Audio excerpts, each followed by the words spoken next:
Welcome to the DAZN Soccer Show. I'm Adi Oladipo, and we're joined by former Arsenal and England defender Martin Keown. And Martin, this segment here is just a bit of fun. We're trying to get to know you a bit more. Let's dive straight into this one, actually. The three best players, and this is going to be very, very difficult. And I'm sure there's a lot of former Arsenal players that will be watching this, glued to the screens to make sure you mention them. The three best players you've played with. When you talk about they're like family. When you've been successful with people, it's like talking about your brothers.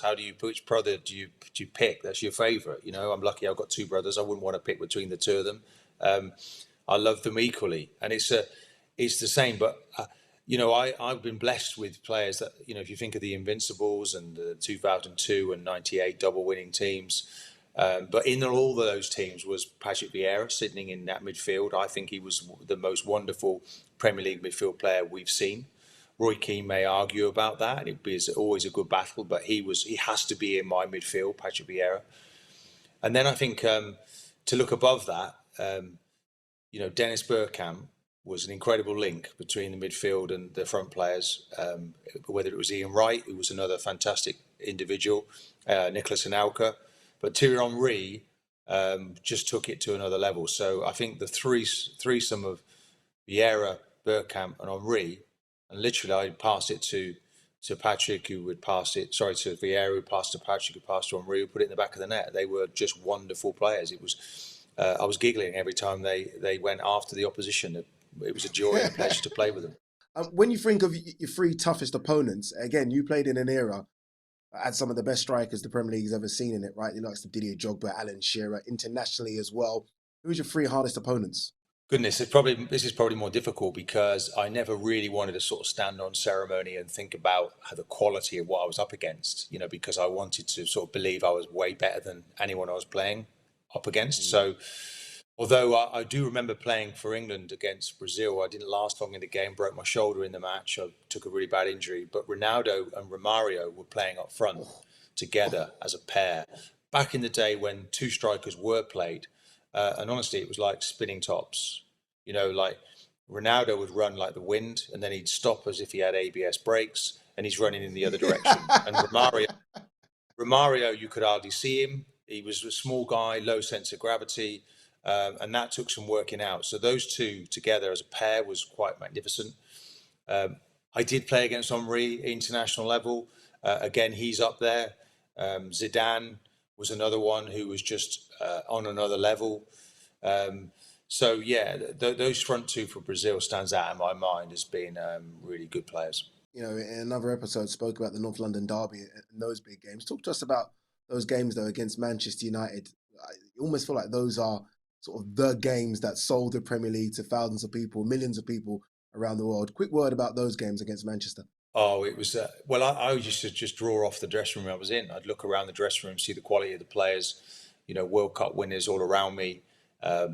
Everybody seemed to melt when they played Manchester United, but I knew that my guys wouldn't do that. So whenever we kicked off a game, particularly at Old Trafford, I was, it was a joy. Let's do it. The talking stops. Let's use the best. And that team could go to war, or could fight if you wanted to fight, but could play football if you wanted to play football, and it did to a really high level. So that game, we knew we had to get something from Old Trafford, or beat them at home. So it was really significant for, I'd say, 7 or 8 seasons under Arsene Wenger, who again, we were proud of our manager. Whenever he went into battle with Sir Alex Ferguson, he represented us fantastically well, and he set the tone and stocked the team with world-class players. So, we took United on and probably went ahead of them as well for periods, thinking back to 2002, winning the league at Old Trafford. So it always seemed to come back to Manchester United, Arsenal at some point in that period. Look, you played around so many characters, right, in the dressing room. I remember the story, and again, you can clear this up if this is true or not. Your third Premier League trophy in Arsenal under Arsene Wenger. Obviously, you'd unfortunately fallen down the pecking order a little bit. And in order back then to get a Premier League medal, you had to play 10 games. Final game of the season, you played 9.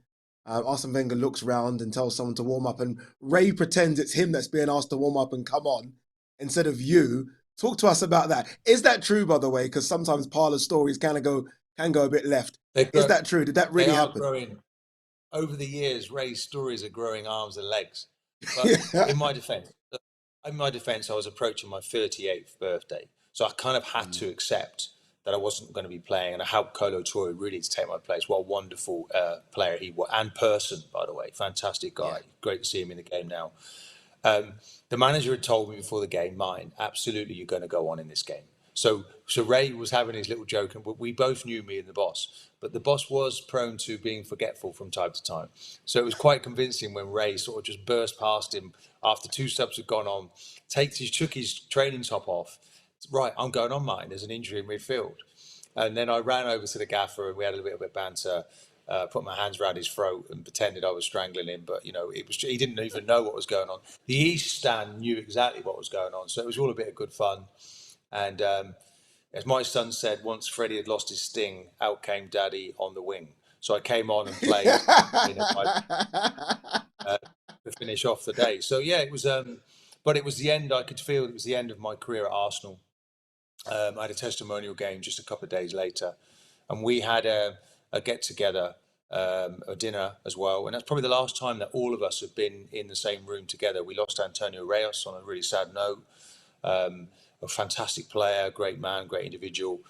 And I was with all the players again recently. David Dean has done a book launch, 8 or 9 of us together, and it was, the dynamic never changes. There's no one really putting their hand up for any credit, any praise. It's not like different groups I've been a part with Arsenal in the past. It's just one. It moves together as one, and it's great to be back with those individuals again. Honestly, great to speak to you as well. Part of the Invincibles, obviously 3 Premier League trophies with Arsenal, numerous FA Cups as well. And let's not Could forget have as been well more. the international caps you won as well, 43 international caps. In and around so many quality defenders. So Martin, a great career, great to speaking to you. And thanks for joining us here on DAZN.